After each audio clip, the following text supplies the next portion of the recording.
Welcome to Woodshop 101, where everything is made up and the points don't matter. Now meet the yin and yang of woodworking and the lady that keeps them in line, Jeremy, Drew, and Sam. Welcome to episode 81.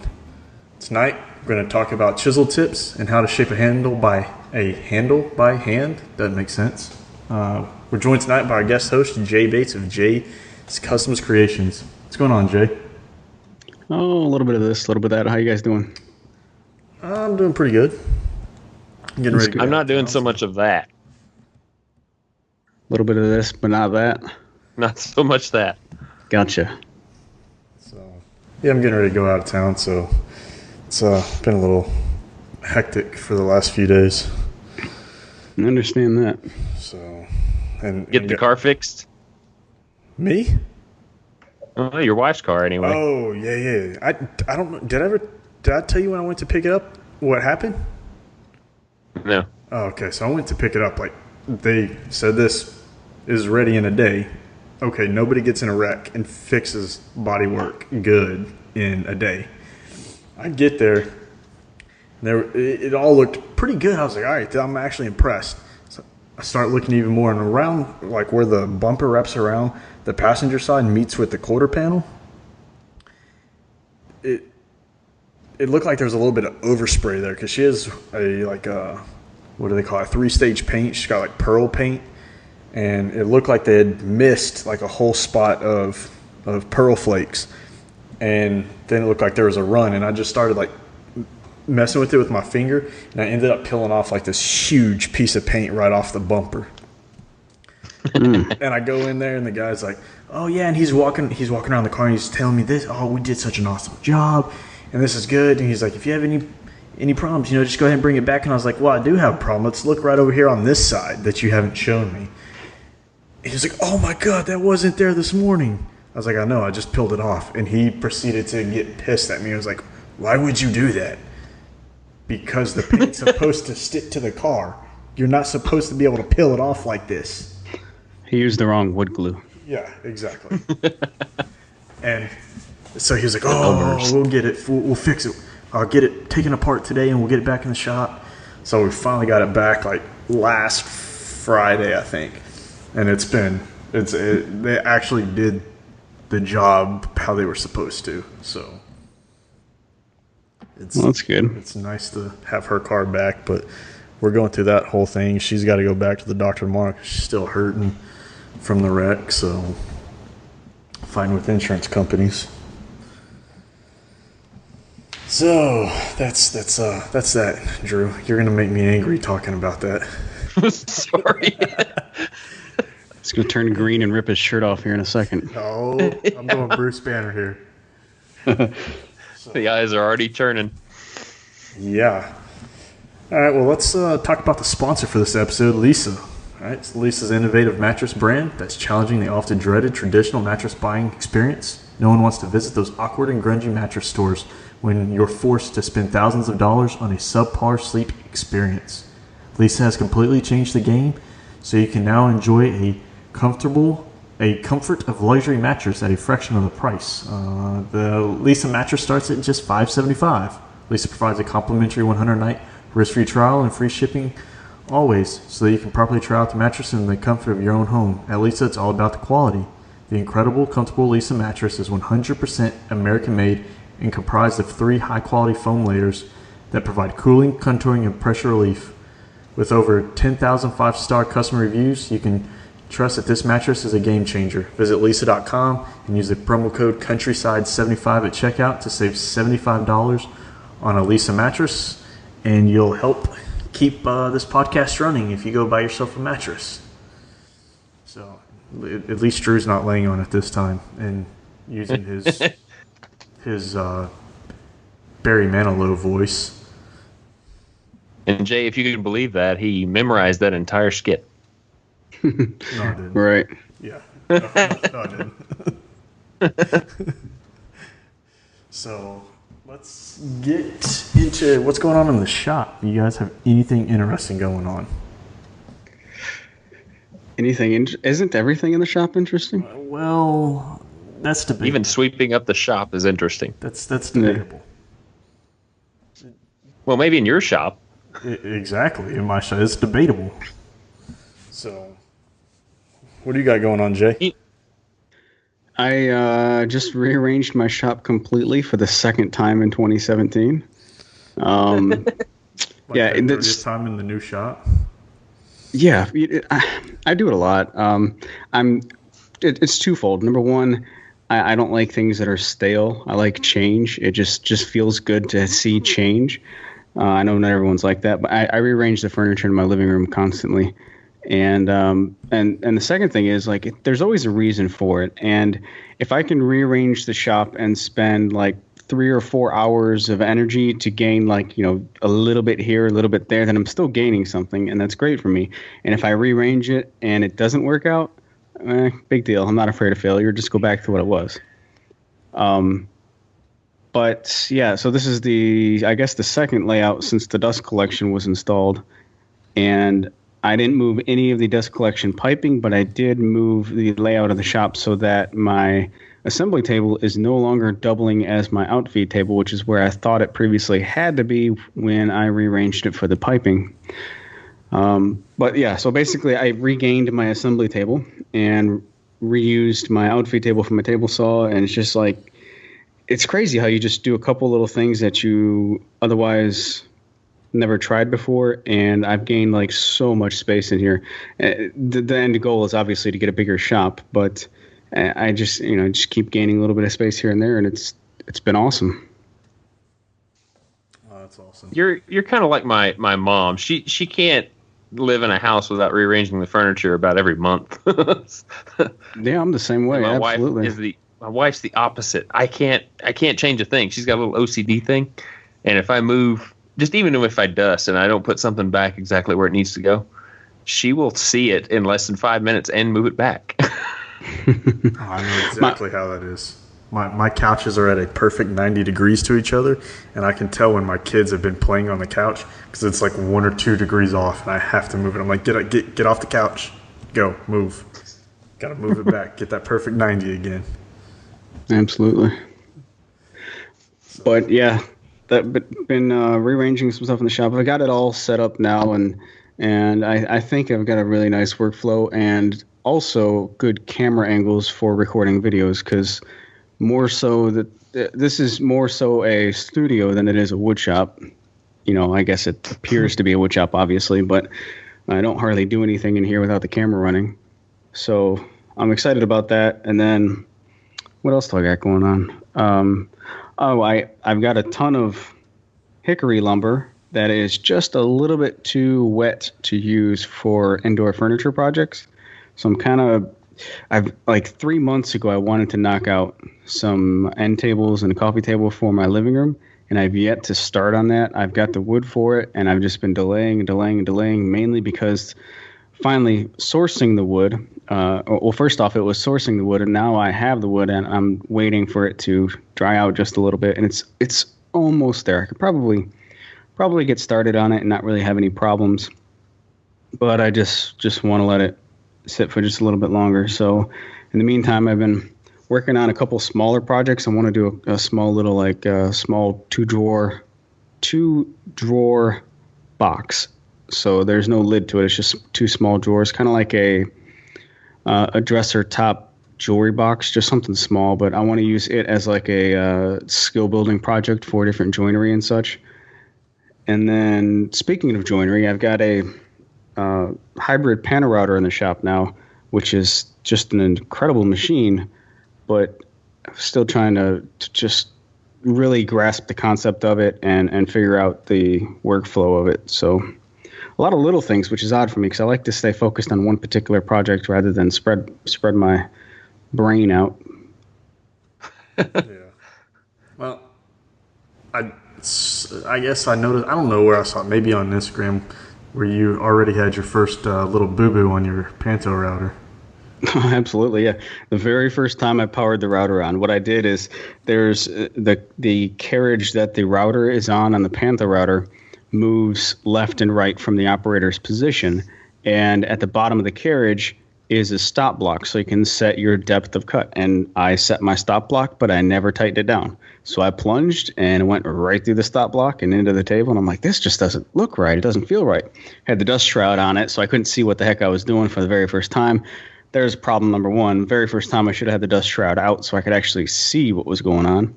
And yeah, I chewed away some piece of aluminum. No big deal. It's just a tool, and I'll keep using it. And I'm sure that's not the first, and I'm sure that's not the only scar that thing will see. Yeah, well, you're just making it your own. That's what it is. Your modifications. Yeah, I got to brand it. Just look at it this way: if somebody steals it, you know exactly what it looks like. You can ID it pretty easily. So, I did notice. So when you put in the new Cyclone, you took down your your lumber rack off the wall. Do you plan on putting that anywhere else, or are you just not going to have one? I hid it from everybody. What I did is, inadvertently, I took it down, cut all the 2x4s in half, and in between my miter saw station and the shelves above it, the flags. I've got 3 sports flags that hang down and kind of block all the clutter because it's just long-term storage, so good place to have the flags. So between the top of the miter saw station and the bottom of the shelves, I put the lumber rack against the wall back there. So my lumber is actually above my miter saw station now. And I don't have quite the capacity that I once did. However, I don't want the capacity that I once did because having that much lumber storage, for me anyway, is just a catch-all. You end up having the piece that you want is on the bottom, so you use something else, and you don't necessarily use the exact stuff that you wanted, and you end up not going through all of your stock in order. It's just a hassle for me. So I've got a little bit of storage up there. Right now I've got my nicer woods. I've got a little bit of curly maple and bird's eye maple and some nicer walnut up there. But I don't want to use it for just general use. I want to get away from storing a bunch of stuff here at the shop. I've got a lot of lumber outside, which is great. And I've got, against my garage door now on the floor, I've got 2 small stacks of hickory for some upcoming builds, but they're already allocated for some builds, so they're not long-term storage. Yeah. I'm not used to hearing you talk about hickory and all those different other types of woods, Jay.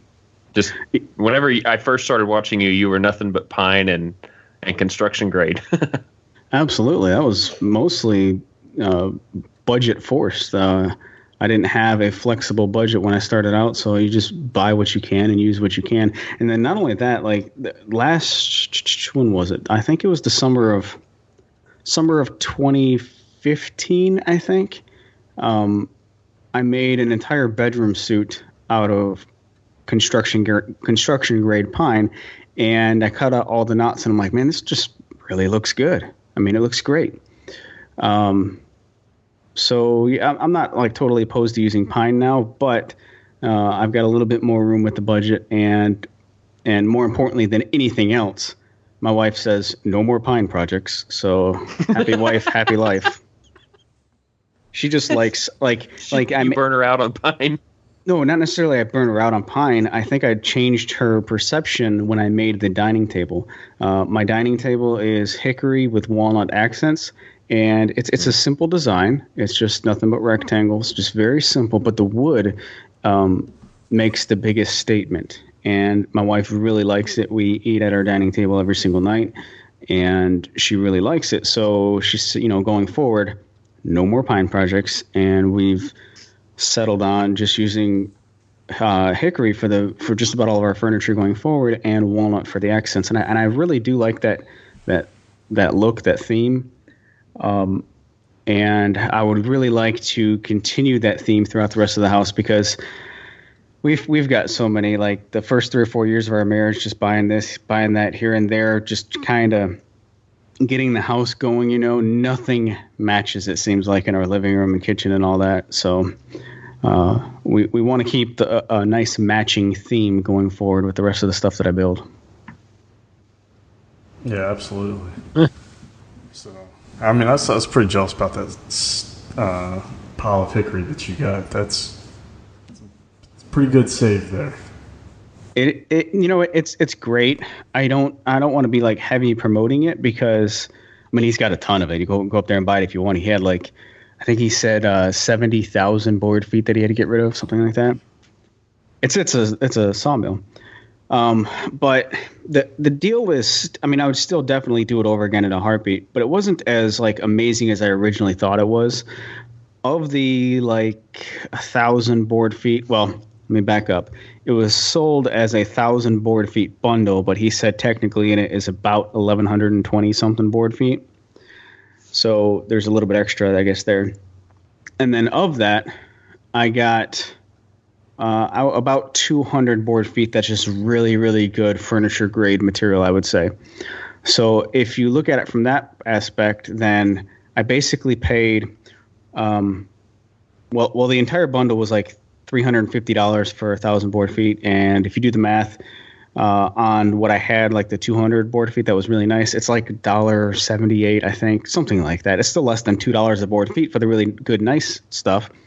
And then I just got the rest of the stuff included as a bonus for free, I guess you could say. So about 800 board feet of it is, it's mostly stained up. Like it's structurally sound. It's not warped, bowed, all that crazy stuff too bad. Nothing that you can't mill out, and it's perfectly acceptable for using as far as structure goes. But there's staining in it. The sapwood is all. It looks like a hosting cow. It's all spotted, and that's not really what I like as far as appearance goes. So, on one hand, it's a great deal because I got really good lumber and then a pile of secondhand lumber, I guess you could say, or secondary lumber. And on the other hand, it wasn't all awesome. Yeah. Well, that's to have 800 board feet of non-furniture grade could be cumbersome because then you're storing it for longer periods of time until you can figure out like what little projects you want to use it on. Little projects like barbecue smoker food. Yeah, there you go. But it's all what I'm calling paint grade, so I can still definitely build something that's structurally sound, made out of a nice dense hardwood. And if I don't like the appearance of the actual wood itself, then just paint it. Yeah, absolutely. All right, Drew. I'm going to take from the show notes that you haven't done anything this week because you don't have anything there. I can't access the show notes. Let's see. I just finished the attachment for the crosscut sled, the miter jig for the crosscut sled, and I am in the middle of designing the fourth attachment. I got to get started on the second attachment, but I'm in the middle of designing the fourth attachment for it, and I've also got to do a router fence, and that's something else I'm designing right now. Trying to get a few plans in order, so whenever I go to make the project, I can put the plans out almost immediately on my website and have them ready to go. But the miter jig attachment, I didn't have them ready right away. So whenever I released the video, I had an extra hour after the video release that I had to get them up online because when I was almost done, the wife said, "Okay, time for dinner." I'm like, "No, I can't eat right now. I gotta finish." But I didn't get to, so I had to hold off for about an hour and then put it online. So, but that's my goal is to get all my plans completely done, ready to go, and then start my project. But trying to cram the kind of time that I should say don't have with my ever-changing job. Just learned that I'm having to make some budget cuts, so that doesn't make me feel good about anything. But anyway, trying to cram all that time in and do a project at the same time in a week is getting a little difficult. So I might have to skip 1 week, especially because we're supposed to have tornado stuff again. It's Friday and Saturday. Yay! Yay! Yeah, most of the stuff you guys get, I get the next day. Yeah, that's true. It is. So yeah, it's not been season. yeah, you have to leave the state. Yeah, when I go spend another week in Tennessee. So yeah, I did. That was kind of unfortunate. That miter sled attachment was pretty cool. Do you want to share what your other two attachments might be? The other one is a spline jig, and the other one will be it's another 45-degree miter jig, but it's, you know, that one that I had that was just one side of the blade that ran on one runner. Yeah. Just looked like a little box with a 45 angle on it, and I'm going to make an elongated one that will kind of take up a little bit more room on the sled that I can put longer projects on and clamp them down with hold downs and T-track. But yeah, that's the other two. So basically taking all your previous existing shop jigs and making them fit one attachment. Yeah.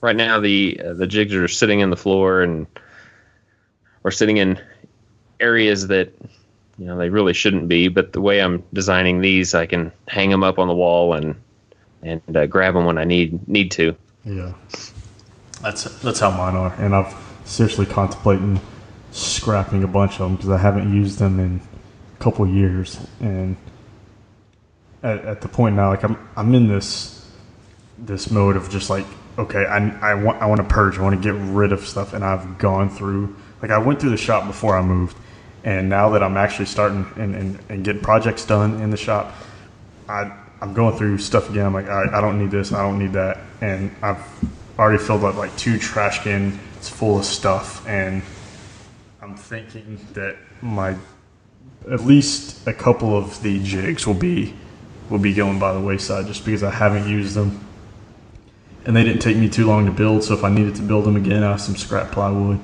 I could do it rather quickly. So yeah, that is one good thing about doing jigs, is that it requires very little material, and they're always projects that people enjoy. Yeah.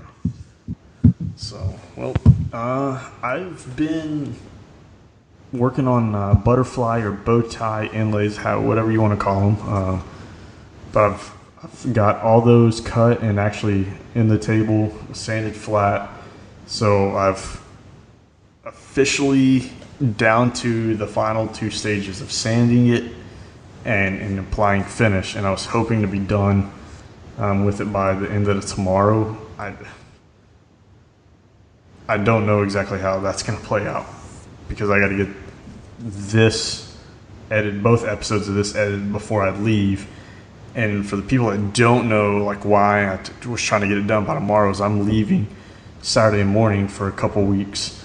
I'm going to Virginia for work and won't have access to the shop. And I'm at the point now that I've already have it milled, I got it flat and everything else. I just don't want it sitting for 2 weeks and it possibly starting to bow or twist or anything, just sitting out in the shop. So I will see what I can do, at least hopefully get it sanded, and maybe like the bottom, if I can get the bottom with finish on it, then I can go ahead and get it bolted down to the frame and to the leg assembly, and then it'll keep it relatively straight, and then I can apply the finish on the top part of the table when I get back. So we'll see if I can at least get that done tomorrow, along with the packing and everything else that I got to do that I've yet to do.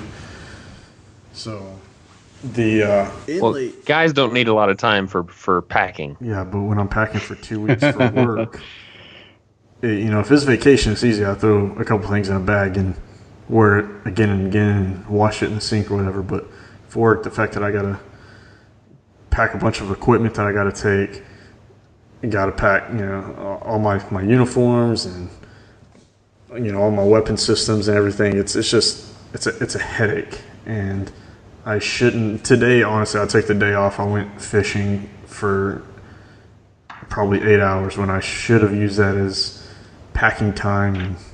But I needed a day to digress before I get into this whole mess over the next 2 weeks. So I will be using the 2 weeks to work to finish a couple of the plans I've already started for like the dresser and stuff. And then to get a couple more knocked out. I need to get plans knocked out for a doghouse. I need to finish the dresser plans. I need to make like some dog feeder plans, I guess raised dog bowls. A couple plans for those, and then for the guest bed. So hopefully in the next 2 weeks I'll be able to get at least those knocked out. So when I get back, I'll already have like my plans done, and then I can start rolling into them when I'm ready to start those projects. So I thought about making a dog feeder bowl system once, but I've got 2 different styles of dogs. I would probably be all right with one of them, but I'd probably make the other one starve because he couldn't reach the bowl. Yeah. Well, and that's what I'm going to actually make 2 independent. So I'm going to make one that will fit, that's good for my short dog, and then I'm going to make another one for my taller dog. So it's something that I've needed to do for a long time. In fact, my Husky's bowl is sitting on a cardboard box and has been that way for like a year. Before that, it was sitting on top of my toolbox. So it's something that needs to get done. It's one of those things that you got to find time to do it amongst all the other things that have to get done in the shop. So with all of these things, what's the ETA now on the table? Oh, nothing else will get started until the table's done.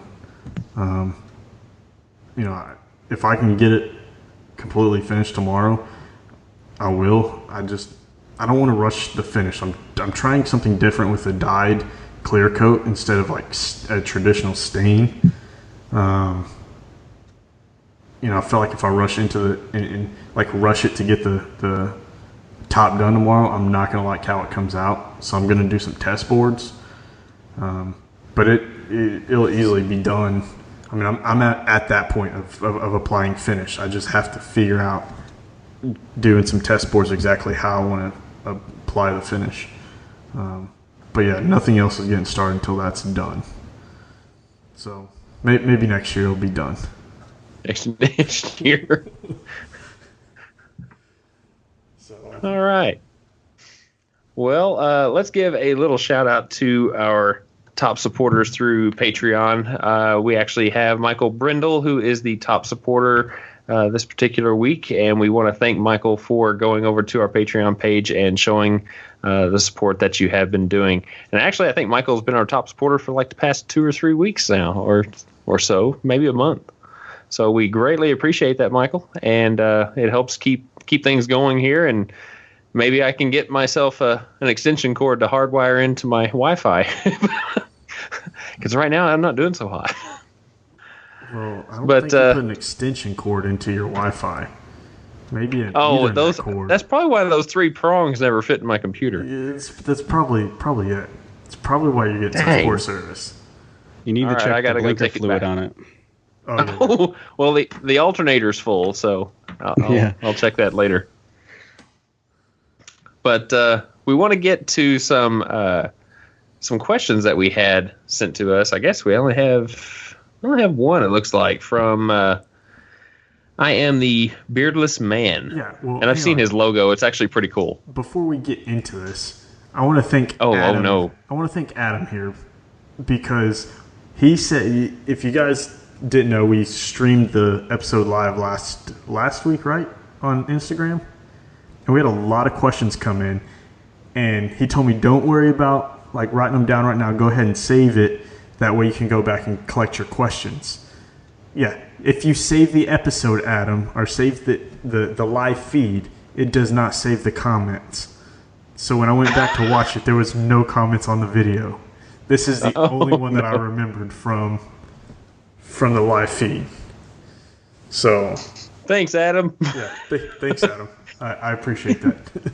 Maybe you should have taken snapshots of all those as they came through. Right. Well, now I'll know, or I'll have a pen and paper and write them down as they come in the next time we do that. So out of the 92 questions that we had coming through, we remembered one. Actually, you remembered one. Yeah. Well, nobody else saw it, unless you had it up and you were watching it while you were recording last week. I was, but I started watching it a little late, so I didn't even pay attention. Sorry. Well, I guess that we'll try and milk this one for all we can do. But see, it says, I am the beardless man, and it says, do you have any tips on using chisels? Jeremy wants to talk about shaping a mallet handle by hand as well. That was in parentheses right here. So, well, that's goes into his question. Well, why don't you just lead this off? Well, look, I mean, if you want to know what like my tip is about using the chisel, use the tip end. Don't use the button. The sharp end. Yeah. So I mean, there's a pretty good tip. Use that end, and it might help you out a little bit better. I guess to give backstory, and then we can kind of hit on like how we might do this. Is on his Instagram lives, he's been putting that he's shaping like a mallet handle. I think actually he's making a dead blow mallet that is, I think that looks like the Thor hammer. I think is what he's trying to go after. But he's been over a course of several days shaping the handle by hand using like a little finger plane and some chisels. So I think this is where the question stemmed from. So if you have any tips or suggestions on that's obviously better than mine of using the sharp end, or keeping it sharp. Don't use a dull chisel. I mean, that might be better. You can use it as a hammer once it gets dull. So I know, Jay, you've been doing a lot with chisel work lately. Do you have any suggestions, things that you find to make using chisels a little bit easier? I would say that there's the two things that obviously come to mind is don't sharpen your chisels to get a sharp edge. Maintain your chisels to keep a sharp edge. Keep them sharp before they go dull. And the second thing is less is more. So if you have to remove, I don't know, if you're mortising out like a 1-inch square mortise or whatever, don't take huge chunks. Small amounts at a time will keep that edge on there longer. And then maintain with a leather strop. That's the easiest thing to keep a really sharp edge. And yeah, don't abuse them. Less is definitely more. Don't take off some massive chunks because that's just going to damage your chisel tip more sooner than what it needs to be, basically. Yeah. Do you find that you need an expensive set of chisels to do good chisel work? I think that may fall into the category of like, until you experience something amazing, you don't know. So what you already have, you may think is great, but it ended up not being. So I only have Cobalt chisels. They're relatively inexpensive. They're the Lowe's house brand. From what I read, they're not that great, but they do everything that I need them to do. So I can get by with lesser expensive chisels. Does that mean that you don't need a really expensive set of chisels? No, not necessarily. That doesn't answer that question one way or the other. But I don't have any experience with some really nice tool steel on the end of a chisel. So I can't really say that it's necessary. But knowing me, I'd probably get a really nice set and say, you need these. Well, you have evolved quite a bit, Jay. Well, yeah, it's a big part of my life now, so I want it to be as comfortable and easy and as enjoyable as possible. Yeah. So I guess I'm more of a firm believer. Like, yes, a more expensive set with high quality tool steel might make the job easier, but that doesn't mean you can't do it with a cheap set.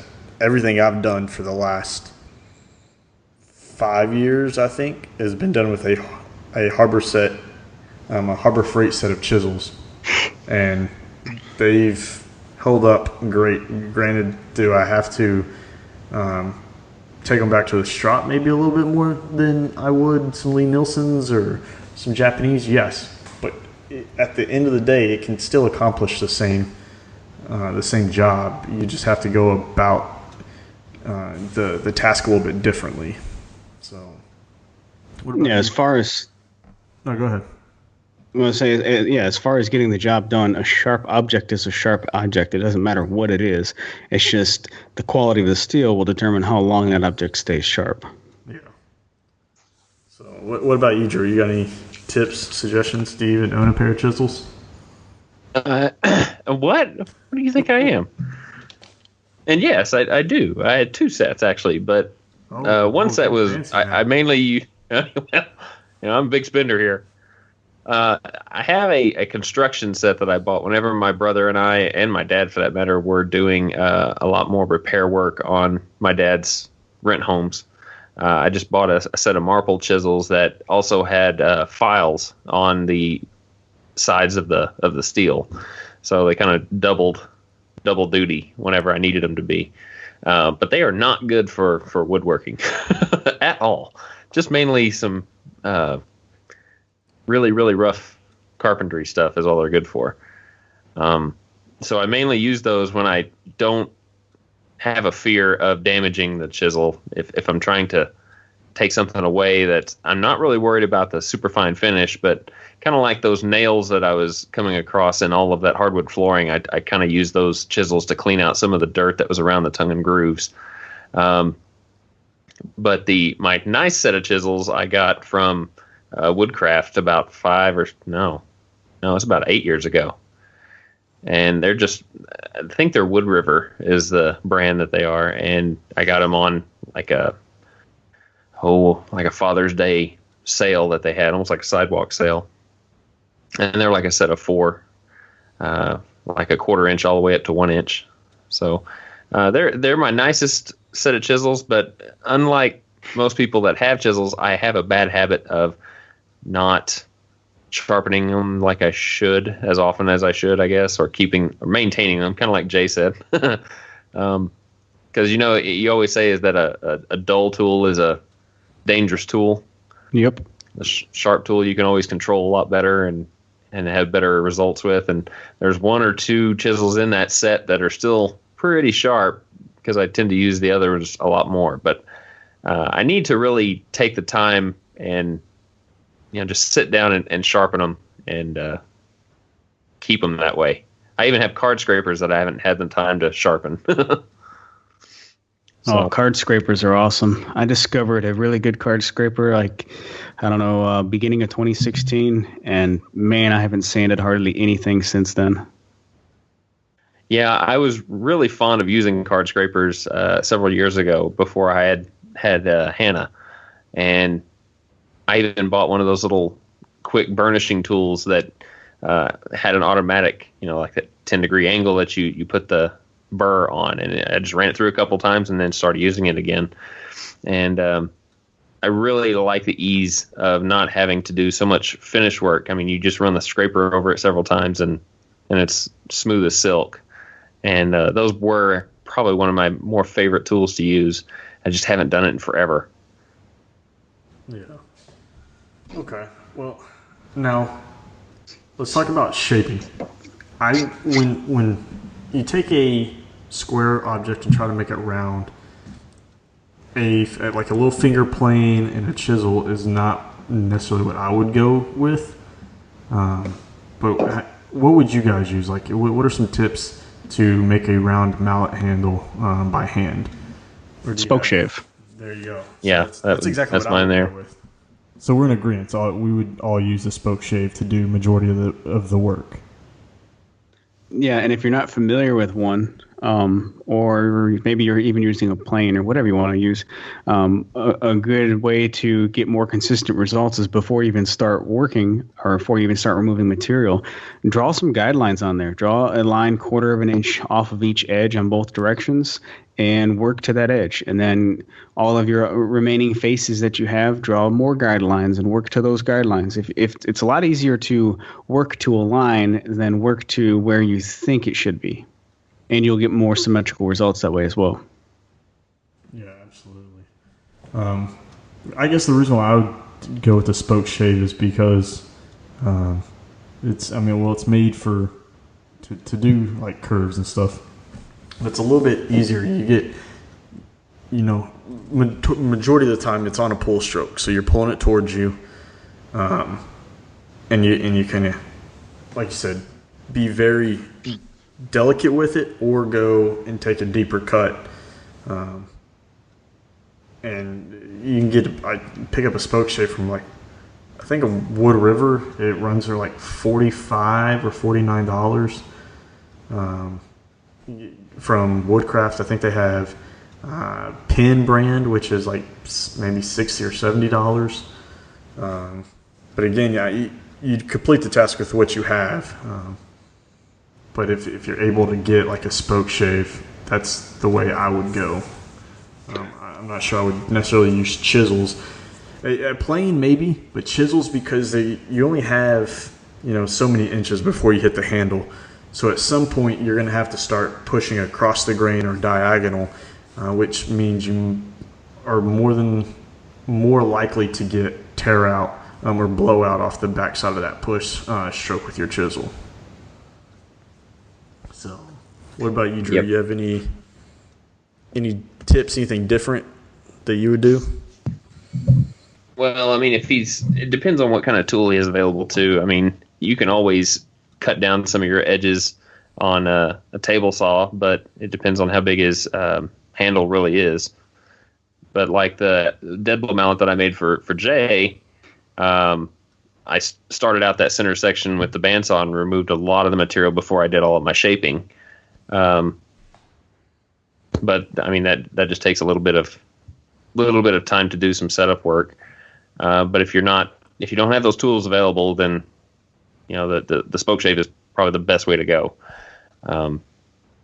You can shape a little bit with a sander, the oscillating spindle, but it's it's not going to be that clean of a shape. So it's just one of those things that it depends on what kind of time you have, the tools available. Yeah, I mean, you might as well just get a lathe and turn it around. There we go. Yeah, talk about symmetry. Buy a dowel. But yeah, anyone who hasn't used a spoke shave, I highly recommend it. Not only is it a great tool, but man, it's a lot of fun. It really is. It's an easy way to shape, and it just have at it. I shaped the handles on my wheelbarrow, and it was way quicker than I thought it was going to be. I thought I should have maybe I should run this over into the router and use the roundover bit to remove some of the material and get started and blah blah blah. But no, just chuck it into a vise and have at it with the spoke shave. It's so much fun. But to put some numbers back, you said that anyway, the Wood River spoke shave is $54.99, and another good one is the Veritas one. I've got the Veritas, and it's fantastic.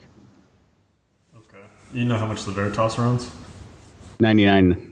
Okay. It's a little bit more, but it's great. Now, I haven't used the Wood River, so I can't say anything about that. But yeah. Yeah, I think I've used the Wood River, and then I think they had like Pin. I think PENN.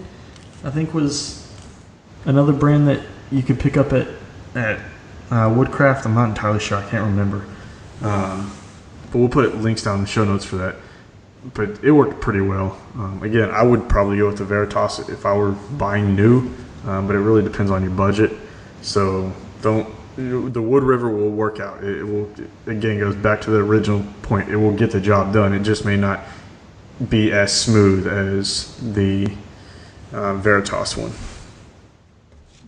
If you like to refurbish old tools, can planes and spoke shaves and things like that, you can find them at like antique roadshow kind of things, flea markets and stuff like that too. All right. Well, let's get into some voicemail. We got a voicemail from I'm pretty sure it's Alabama woodworker. I'm going to be honest. I hope he doesn't drop any cuss words in here because I haven't played it at all. Oh, I wouldn't think he would. He's a great dude. I met him in person a couple months ago. Yeah, well, I think so. Just maybe a few weeks ago. I don't know. How long ago was Atlanta? A few weeks ago, maybe. But yeah, I met him in Atlanta. And pretty solid dude. But, and like I said, I hadn't listened to it. I think it's from Alabama Woodworker. So let's give it a listen and see what he had to say. Hey, Drew. hey Jeremy. Hello, all the guests that have been on the show. Thanks for taking my call. This is Hui from Alabama Woodworker again. And my question and or comment pertains to getting the shop ready. Getting the shop ready to do a project or to do projects in general. For me, I spent pretty much the last 2.5 years or so optimizing my shop to the point where I can produce something relatively fast, a lot faster than if I didn't have my shop set up the way I like it or the way I want it. And so I guess this is more a question and or comment for Jeremy, because, brother, I feel you, man. Like, for me, I've been spending so much time doing this, and everybody's been wondering, it's like, well, when are you going to do something? And now I'm actually producing stuff. And for one, my wife is like, wow, I'm really kind of surprised you're doing this so fast and so much faster than I expected. So at what point do you kind of throw your hands up in the air and say, well, you know what, the shop isn't organized enough, but I'm just going to start producing? Or do you kind of just continue to trudge along and say, no, this is not optimized the way I want it, it's not going to work with my workflow, I don't feel organized. When my workflow and my organization is optimized, I feel the most productive. That's how I feel, and I feel like I'm sort of reaping the benefits from that now, being able to produce more content and produce work a lot faster than if I were to just say, oh, well, I don't have everything or everything's not in place the way I like it, so I'm just going to, kind of be sloppy about it and see how much I can get done. I just can't function that way, and I feel you, Jeremy. Thanks, guys. Talk to you later. Bye. All right. Well, thanks. Oh, you get a pity voicemail. Yeah. Well, we had a long conversation in Atlanta. If you hadn't noticed, already caught on to it, I kind of pulled that plug a week or two ago. I finally was like, enough's enough. I need to get to work. I can't keep relying on hitting out in the driveway just because my shop was still like a mess and still had things in there that needed to be stored elsewhere. So like I went through literally and was like, all right, I don't need this, I don't need that, and I just started chunking stuff. And I finally got a lot of stuff up on the walls, and I pushed things out, and it's absolutely nowhere ideal for me to work, actually do work in, but I'm forcing myself to do it. I kind of kept putting it off for the simple fact that I have like, I don't know, 7 or 8 like large, like huge Rubbermaid containers that are empty and they're going to be stored in the attic, but we have a whole bunch of garage sale stuff up there. I have no room left to put them in the attic, and we were supposed to have a garage sale, and that kept getting pushed back. It's like a huge community garage sale, and that kept getting pushed back, and I finally was like, all right, well, I'm just going to have to push these things to the side and make myself some kind of room. And like yesterday, working on those butterfly inlays, I was literally on my hands and knees routing out the recesses for them on the ground because I don't have a place to put the tabletop up, elevated. So to kind of answer your question, no, I don't just push it back and keep saying, okay, it's not where I want it, let's just keep working on the shop. At some point, yes, I did pull a plug and I said, okay, I have to get to work in it. And when I get a free day, maybe once a week or once every 2 weeks, when I have a couple hours free, I'll go in there and try to do a little bit more organization on there. Or like right now, I'm actually working on a clamp rack as well, like between all the other work, and that alone will clear out all my parallel clamps off the floor and put them up on the wall in one spot, and that will clear up a huge floor space where they're all leaning. So I will eventually get it there. But if you notice, kind of like what Jay did, he's always changing his shop.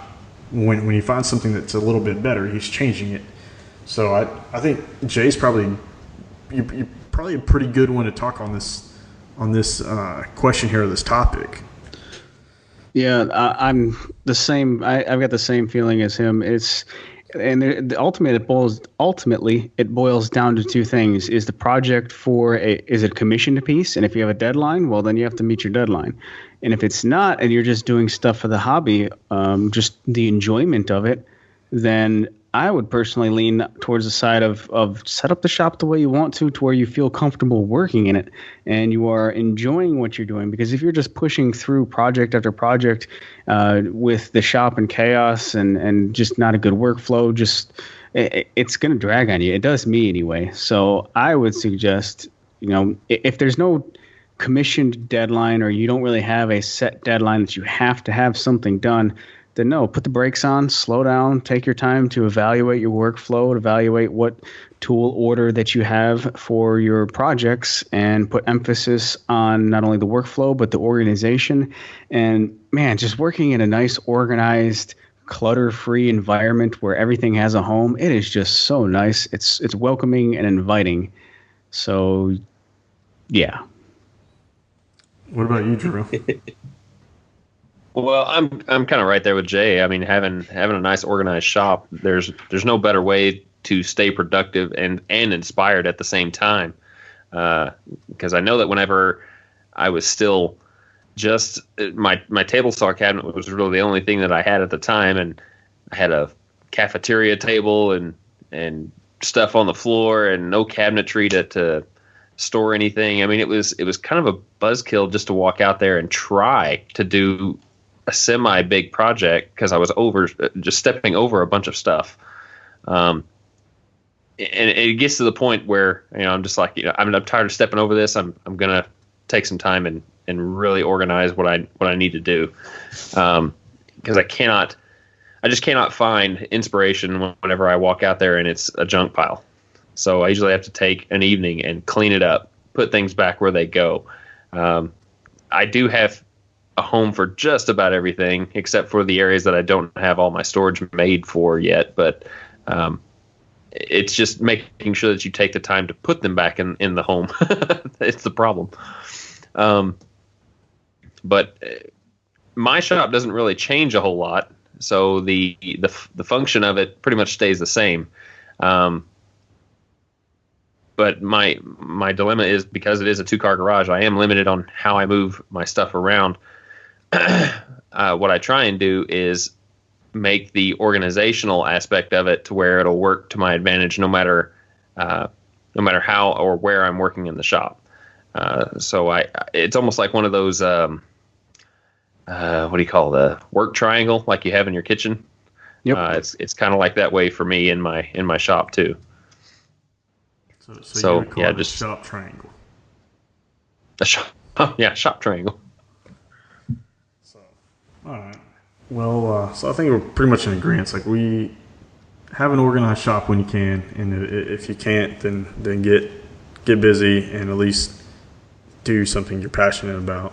So let's get into some products. And Jay, you want to go first? You want to recommend something?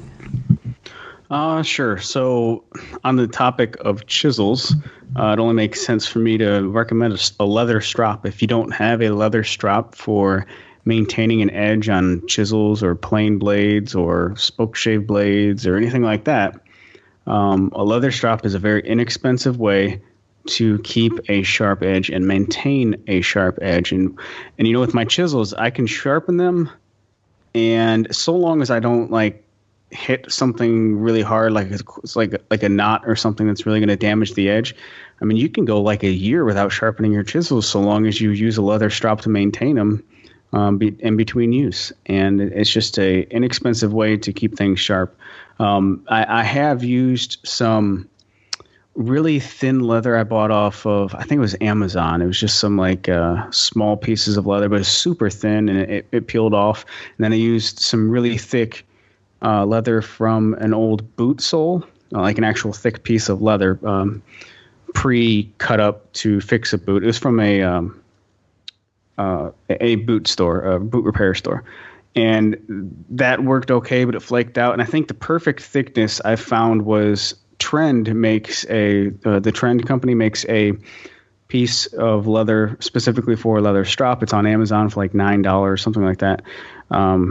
and that's the one I currently use, and it's held up the best so far.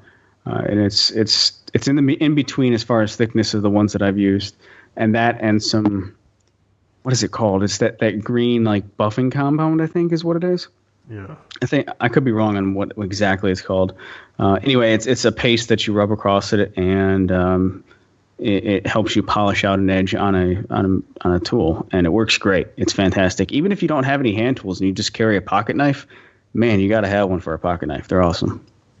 Yeah, I have a Strop, and I really like it. So I think it is called buffing compound. I could be wrong. If we're wrong, somebody let us know. So, Drew, send us a voicemail.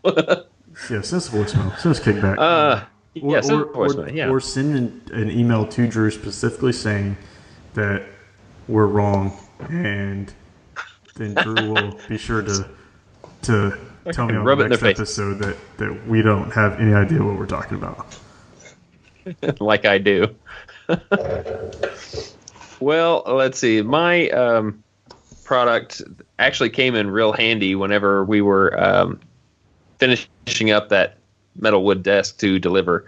We were doing all of our test fitting of the panels, and I had to do it outside underneath the awning, and the daylight was just going downhill, and we started losing a lot of our visibility out there. So I broke out those Ryobi 18-volt cable light systems, and I'm here to tell you those LED lights just brighten up the entire awning. It was ridiculous how bright it actually made that area.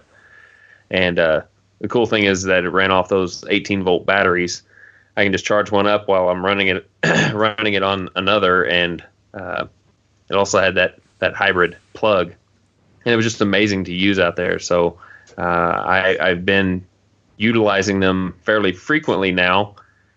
I even put magnets on the back of the lights because I got tired of trying to hang the hooks, and now I can just stick them on something metal and they stay put. So that is my product. To add to that really quick, I've got a Ryobi combo set, and my back porch doesn't have any light on it whatsoever, which kind of sucks. It's a nice covered porch, but there's no light, there's no electricity outlets, there's none of that stuff. So we've been in the house for going on 3 years now, and I've had a metal coat hanger twisted up and holding my little Ryobi 18-volt light, and every month or so I swap out the battery, and that's my back porch light. There you go. Well, you should get this set from Ryobi then. I guess from seeing Drew's videos, the fact that you posted one, right, about with the magnets on it, right, Drew? Yeah, I threw it on Instagram yesterday. Yeah, those things are pretty bright. Those are really bright. I think that would work out for you, Jay, because you could stretch it across like down your porch, and you'd have a light, going all the way the length of your back porch. As long as I can light up the grill, that's all that matters. You won't have a problem doing that. Do your grilling before the sun goes down, and you wouldn't need a light. Well, yeah. we don't all necessarily want to eat. Like, I got kids, so I eat at like 5 o'clock in the afternoon, and I'm starving by 9 o'clock. So, all right. I'm going to recommend some router templates from Tartar Woodworking. I met up with these guys last year in Houston at the Houston Woodworking Show, and then talked with them again in Atlanta when I was down there, and they sent me over their bow tie or butterfly inlays. Their set comes, it's like a 1 inch, a 2 inch, a 3 inch, and a 4 inch template, so you can make 4 different type of or sizes of inlays. They also sent me like 2 other little pieces that are supposed to stable the base of the router, and they sent me a white side makes a custom router bit specifically for their templates. It goes with their inlay kit, their bushing inlay kit, but it's a 3/4 inch cutting depth inlay router bit versus the 1/2 inch that comes in it. And so they sent me that whole set to kind of test out. And man, I literally knocked out like 5 bow ties in about an hour and a half, and that's pretty quick to knock one out. You know, I had all intentions. I was cutting by hand, and this kit showed up at my door, and I was like, all right, well, got the perfect project. So I threw them on there, and they actually look pretty good. You'll see because I did a video of cutting them. You'll see in the video I actually messed up on the largest one. I think it was the 3-inch one I messed up on, and I cut the recess too deep, and I'm using 1/4-inch walnut, and so it sank below the surface of the tabletop. So I put the template back on there. I glued in the piece of walnut, put the template back on, and cut it out. So now I actually, like, it's going to work out in the end because it's going to be almost a full 1-inch piece of, or no, a 1/2-inch piece of walnut instead of just a 1/4-inch because it's, you know, glued together. But the template itself, man, it was just like so easy to use, so quick. And he sent me everything. He's like the little, I don't know, 2 foot long, about 6-inch wide piece of walnut. He sent me all that to do a video on. That way, you know, when people get interested in their templates, they can purchase it all one shop stop. You know, you don't need to go to a hardwood dealer to find the hardwood. You don't need to go order the router bit from somewhere else, or the inlay kit, or the double stick tape. You can order it all right from Tartar Woodworking, which is pretty cool. And those guys are pretty awesome. Their templates are very high quality. They work as long as you have the double-sided stick tape. Well, yeah. How long did that take to find? I think of like maybe 20 minutes. Like, I looked through everything, and I don't know why. No idea why it was in my little tool chest. I don't know why I would have packed it there and not with the rest of the tape. I can't, like, I'm trying to rack my brain, put myself a year ago. Why did I pack it in that? I don't know. But I was looking around. I was actually getting on Amazon. I'm like, okay, like I can get tape here in 2 days. Let me get some. And I just happened to look. I was like, let me look in that. And I opened the lid, and there it was. And I was like, oh, saving grace. Saving grace. So. I would like to have some saving grace, because I've got to repurchase my lavalier mic set, because my brother still has my other half, but it's acting up really bad, so I'm gonna have to buy a new set.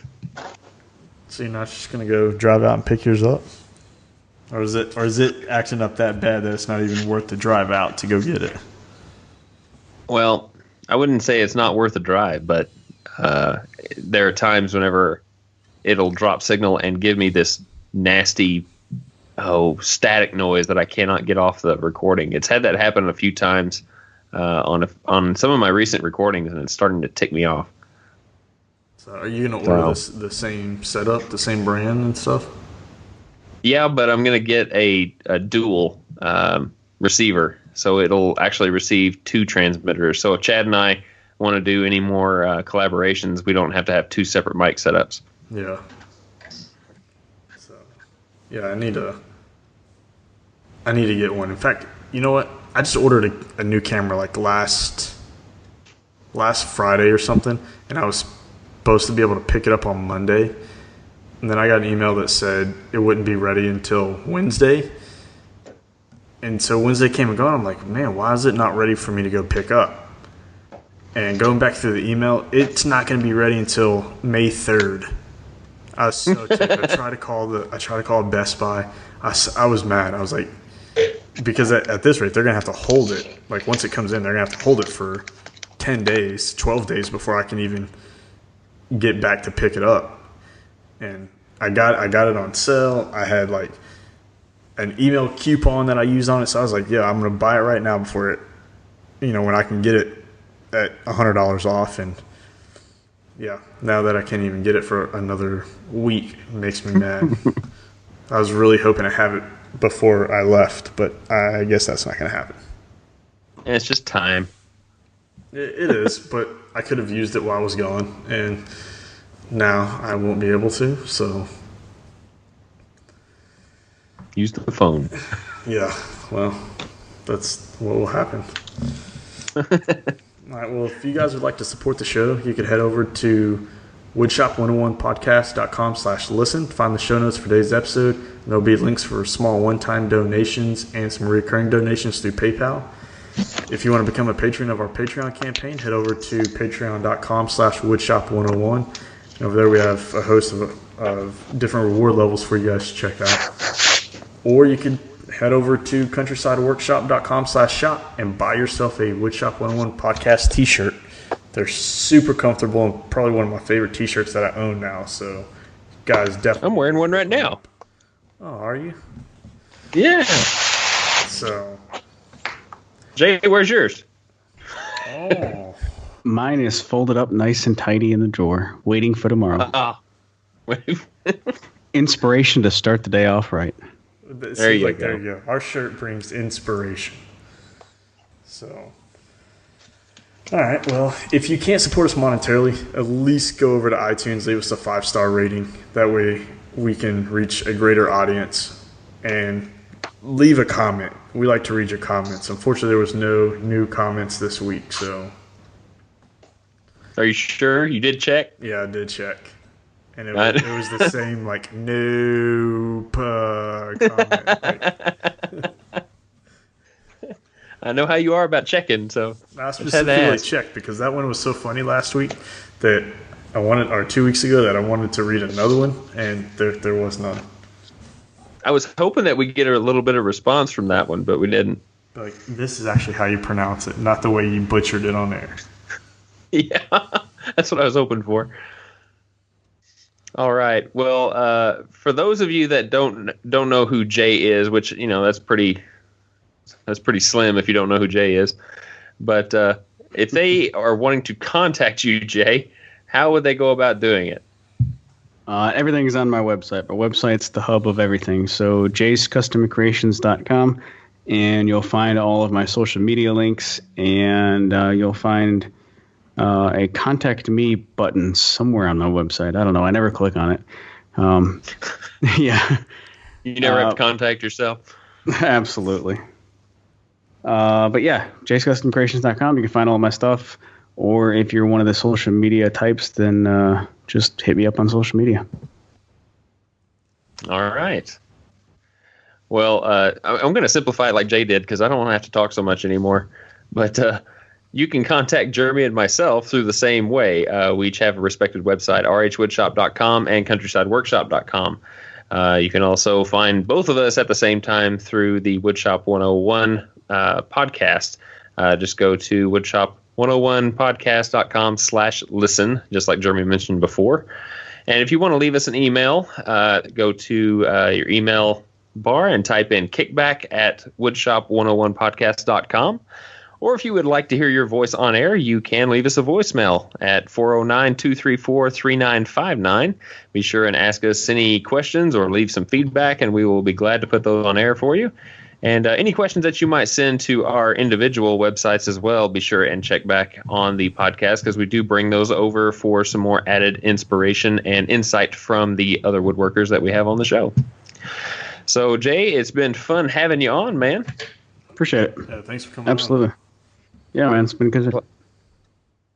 Glad we didn't have any too much technical problems getting you on. No, that was all before the show. Yeah, true. Well, I'm sure that Jay is aware of what we do here. If he's not, I will explain real quick. We always like to do a sign-off with our audience, and if you've seen my show, you know the big boom that I always give. We kind of adopted that here, so on the count of 3, we're going to give everybody a little sign-off. So we want to thank you guys from Jeremy, myself, and Jay. We want to wish you guys well. Please be safe in your shops. We will talk to you on the next podcast episode. So 1, 2, 3. Boom! Boom.